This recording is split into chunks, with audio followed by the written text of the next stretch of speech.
যেখানে আল্লাহ তাআলা পবিত্র কোরআনে বলেছেন আর রিজালু কাওয়ামুনা আলান নিসায়, পুরুষ হচ্ছে নারীদের পরিচালক। তো এখানে আল্লাহর এই নির্দেশটা, এটা কোরআনের নির্দেশ, এটা ফরজ। সেই হিসাবে কোনো ইসলামী সংগঠনে নারীরা নেতৃত্বে আসতে পারে না। আর আমরা এটা মেনে নিয়েই আমরা ঈমান এনেছি, এটা মেনে নিয়েই আমরা চলছি। সুতরাং শীর্ষ পদে নারী আসাটা গুরুত্বপূর্ণ না, গুরুত্বপূর্ণ হলো নারীর অধিকার আদায় হচ্ছে কিনা। যেখানে এই বাধা আসবে আমরা সেখানে প্রতিরোধ করব ইনশাআল্লাহ। কেউ মনে করবে যে নারী অবলা, আমরা অবলা নই। আমরা সেই সাহসী মহিলা, আমাদের ঈমান আছে, বিশ্বাস আছে, আমরা সৎ কাজের প্রতি আমাদের দৃঢ় এক আন্তরিকতা আছে। আমরা ঠিক সেইভাবেই আমরা আমাদের মতামতকে ইনশাআল্লাহ প্রতিষ্ঠিত করব। এ ব্যাপারে কোনো বাধাকে আমরা বাধা মনে করব না, চ্যালেঞ্জকে আমরা অতিক্রম করব ইনশাআল্লাহ। শীর্ষ পদে জামাত ইসলামী শীর্ষ পদ, তার মানে আপনারা বোঝাতে চাচ্ছেন যে আমির হতে পারবেন কিনা। এখানে আপনারা জানেন জামাতে ইসলামী হলো ইসলামী সংগঠন, তাই না? আর ইসলামী সংগঠন ইসলাম মেনে চলবে, এটাই স্বাভাবিক। যেখানে আল্লাহ তাআলা পবিত্র কোরআনে বলেছেন আর রিজালু কাওয়ামুনা আলান নিসায়, পুরুষ হচ্ছে নারীদের পরিচালক। তো এখানে আল্লাহর এই নির্দেশটা, এটা কোরআনের নির্দেশ, এটা ফরজ। সেই হিসাবে কোনো ইসলামী সংগঠনে নারীরা নেতৃত্বে আসতে পারে না। আর আমরা এটা মেনে নিয়েই আমরা ঈমান এনেছি, এটা মেনে নিয়েই আমরা চলছি। সুতরাং শীর্ষ পদে নারী আসাটা গুরুত্বপূর্ণ না, গুরুত্বপূর্ণ হলো নারীর অধিকার আদায় হচ্ছে কিনা।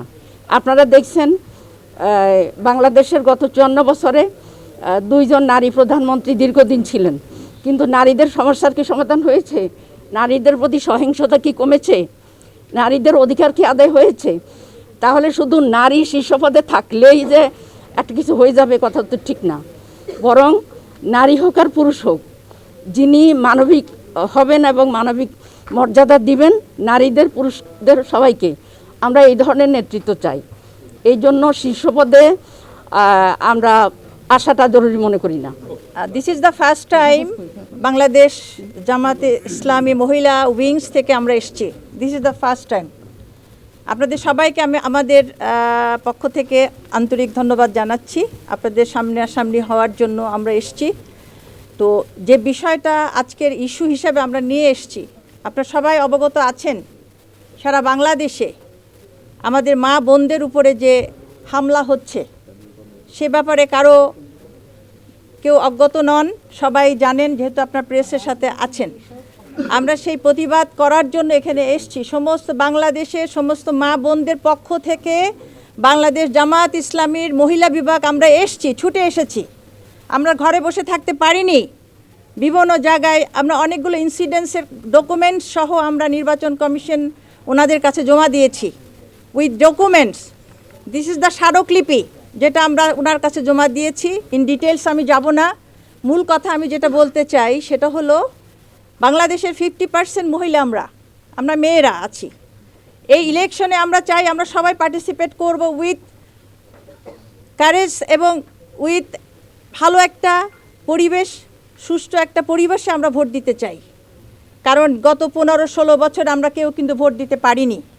সুতরাং এই ইলেকশনটা আমাদের জন্য খুবই গুরুত্বপূর্ণ। সেই ইলেকশনে আমাদের বোনদেরকে প্রতিহত করার জন্য আমি মনে করি একটা গভীর ষড়যন্ত্র চলছে। যেহেতু 50% মহিলা আমরা আছি, সেই প্রতিবাদ করার জন্য আমরা এখানে এসেছি। আপনারা জানেন বাংলাদেশ জামায়াত ইসলামী মেয়েদের সম্মান করে, নারীদের মর্যাদা অধিকার প্রতিষ্ঠার জন্য তারা আপ্রাণ চেষ্টা করছে। আপনারা জানেন আমাদের 43% আমরা ওমেন রিপ্রেজেন্টেটিভ আছি বাংলাদেশ জামাত ইসলামীতে। আমাদের অ্যাডভাইজারি কমিটি, আমাদের এক্সিকিউটিভ কমিটি, সেখানে আমাদের মোর দ্যান 40% ওমেন আমরা রিপ্রেজেন্ট করছি। সুতরাং এই অর্গানাইজেশন নারীদের মূল্য দিচ্ছে, সম্মান দিচ্ছে এবং আমাদের অধিকার দিচ্ছে। এই অধিকার সম্মান যাতে সারা বাংলাদেশের সমস্ত নারীরা পেতে পারে, এই মিশন এবং ভিশন নিয়ে আমরা এগিয়ে যাচ্ছি। আলহামদুলিল্লাহ, রুরাল থেকে আরবান এরিয়া সব জায়গায় কিন্তু আমাদের প্রতিনিধিত্ব আছে। আপনারা জানেন যে আমাদের প্রত্যেকটা জায়গায় আমাদের মেয়েদের মধ্যে, নারীদের মধ্যে কাজ হচ্ছে। আমরা তাদের লিডারশিপ ট্রেনিং দিচ্ছি, তাদের মধ্যে মানবিকতার কাজ যারা করতে পারে তাদেরকে ট্রেনিং দিচ্ছি। এবং আলহামদুলিল্লাহ বাই দিস টাইম আমাদের পরিচয় আমাদের সাধারণ নারীরা পেয়ে গিয়েছেন। এবং যারই ফলশ্রুতিতে এই বাধা আসছে, কিছু মহল আমি নাম বললাম না, কিছু মহল এই অ্যাক্টিভিটিসকে পছন্দ করছে না। তারা মনে করছে ইলেকশনে যদি নারীরা কোনো দিকে ঝুঁকে যায় তাহলে এটা তাদের জন্য ক্ষতির কারণ হবে। আমি মনে করি এই প্রতিহিংসার কারণেই তারা আমাদের উপর হামলা চালাচ্ছে। আপনাদের মাধ্যমে আমরা প্রতিবাদ জানাতে চাই এবং আপনারা সঠিক চিত্রটা তুলে ধরবেন। আমাদের বোনদের উপরে কেন অত্যাচার হচ্ছে টু দ্য পয়েন্ট আপনারা অ্যানালাইসিস করেন, দেখবেন যে তারা আমাদের উপরে হামলা করছে। আমরা কখনো কারো উপরে কোনো সহিংসতা বা কোনো খারাপ কথা বলছি না। সুতরাং এই দাবি নিয়েই আমরা এসেছিলাম। নির্বাচন কমিশনের সামনে তাদের দৃষ্টি আকর্ষণ করেছি যে আপনারা নিরপেক্ষভাবে এই ব্যাপারে আমাদের সহযোগিতা করবেন এবং আমাদের সুষ্ঠু পরিবেশ সৃষ্টি করে দেন, যাতে করে 12 তারিখে আমাদের বোনেরা মায়েরা সুন্দরভাবে ভোট কেন্দ্রে যেতে পারে এবং সুন্দরভাবে তাদের মতামতটা ব্যক্ত করতে পারে। কারো মত এবং তার চিন্তাকে বাই ফোর্স আঘাত করে আমাদের এই গণমানুষের নারীদের অধিকারকে কেউ রুখতে পারবে না ইনশাল্লাহ। এই সাহস আমাদের আছে।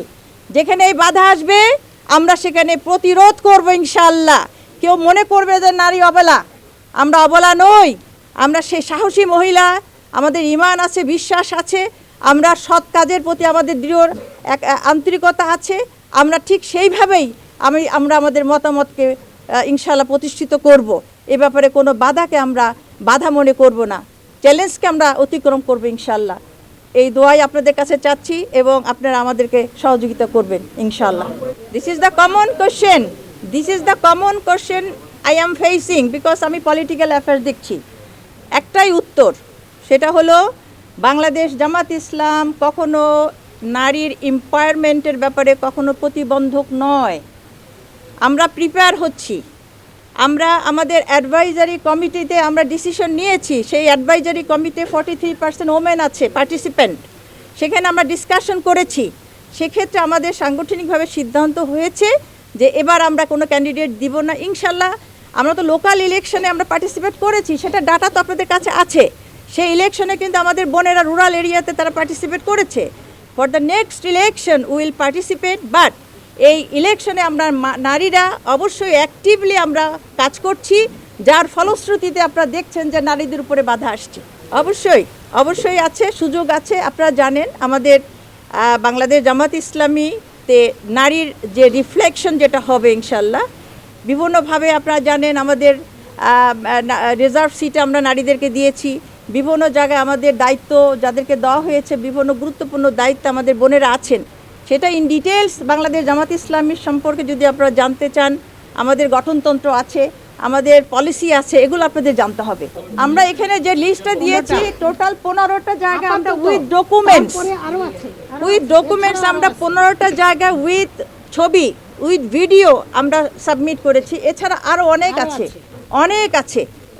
উনি আন্তরিকভাবে শুনেছেন, উনি এই ব্যাপারটা পদক্ষেপ নেবেন। উনি বলেছেন আমাদের কথা, উনি মনোযোগ দিয়ে শুনেছেন এবং এই ব্যাপারে ওনার অবশ্যই পজিটিভ অ্যাটিটিউড আছে। উনি এই ব্যাপারে পদক্ষেপ নেবেন ইনশাল্লাহ। 1 জানুয়ারি 2026 ইউটিউব জার্নালিজমের অগ্রদূত change.tv.press সংগ্রাম মুখর 7 বছর পেরিয়ে পা রাখলো গৌরবান্বিত 8 বছরে। এই আনন্দ প্রহরে সবাইকে নিরন্তর শুভেচ্ছা। আমি নিজেকে ধন্যবাদ মনে করি, আমি সৌভাগ্যবান। চেঞ্জ টিভির পক্ষ থেকে আমার সাক্ষাৎকার নেওয়ার জন্য তারা আসছেন এবং চেঞ্জ টিভি দীর্ঘ 8 বছর ধরে এই কাজগুলি করছে। তারা অনেক ভালো কাজ করেছেন, দেশের মানুষের সুখ দুঃখের কথা প্রত্যক্ষ তুলে ধরছেন। আমার আশা থাকবে চেঞ্জ টিভি সামনের দিকে উত্তরোত্তর আরও সমৃদ্ধ হবে। একটাই শুধু আমাদেরকে উপদেশ দিতে চায় তাদের কাছে, সেটা হচ্ছে সত্য কথাটা মানুষের সামনে তুলে ধরা, মানুষের ভিতরে কি চায় তাদেরটা তুলে ধরা, মানুষের প্রত্যাশা তুলে ধরা এবং মানুষের মধ্যে এই যে দেশাত্মবোধটা এবং সত্যবাদীটা এটা জাগরণ করে চেঞ্জ টিভি সামনের দিকে এগিয়ে যাবে। এবং যারা দেশের কথা চিন্তা করে এবং দলমত নির্বিশেষে যে লোকগুলো আছে তারা দেশের কথা চিন্তা করে, দেশের উন্নয়নের কথা চিন্তা করে, কোনো পক্ষপাতিত্ব করে না, তাদের বক্তব্য দেশের মানুষে তুলে ধরা, এই কাজগুলি সামনে এগিয়ে নিয়ে যাবে, এটা আমার প্রত্যাশা। অনেক ধন্যবাদ আপনাদেরকে, দেশবাসীকে, দেশবাসী সবাইকে আমি ধন্যবাদ জানাচ্ছি। change.tv.press এক ফোঁটা হলুদও নেই। আমরা শুধু আপনাদের কাছে একটাই আবেদন করব, মিথ্যার পিছনে দৌড়বেন না, সত্যকে ধারণ করেন, সত্যকে জনগণের কাছে তুলে ধরেন। সেটা যতই কঠিন হোক না কেন পিছপা হবেন না। ভয়ের কোনো কারণ নাই।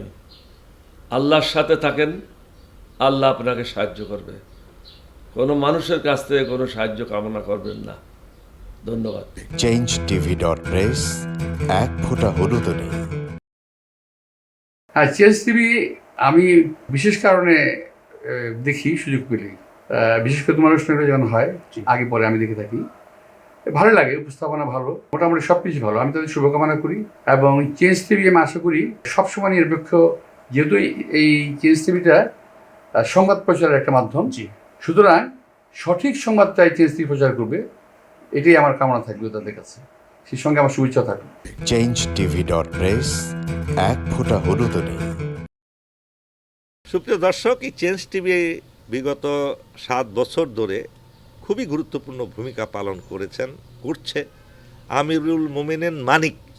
উনি তো এখন বাংলাদেশে একটা ন্যাশনাল ফিগার হয়ে দাঁড়িয়েছেন। তিনি সত্যকে ধারণ করে আছেন, সত্য প্রচার করে, সত্যের প্রকাশ করে, সত্য ধারণ করে তিনি একটা পরিবর্তন আনতে চেয়েছেন এই সমাজে। আমি আশা করি এটাতে অনেকে উদ্বুদ্ধ হয়েছেন এবং এই চেঞ্জ টিভির ভূমিকা অন্যকে অনুসরণ করার জন্য আমি আবেদন জানাবো। একই সাথে চেঞ্জ টিভির কর্তৃপক্ষ এবং দর্শক শ্রোতাকে আমার ব্যক্তিগত দোয়া এবং শুভেচ্ছা রইল। changeTV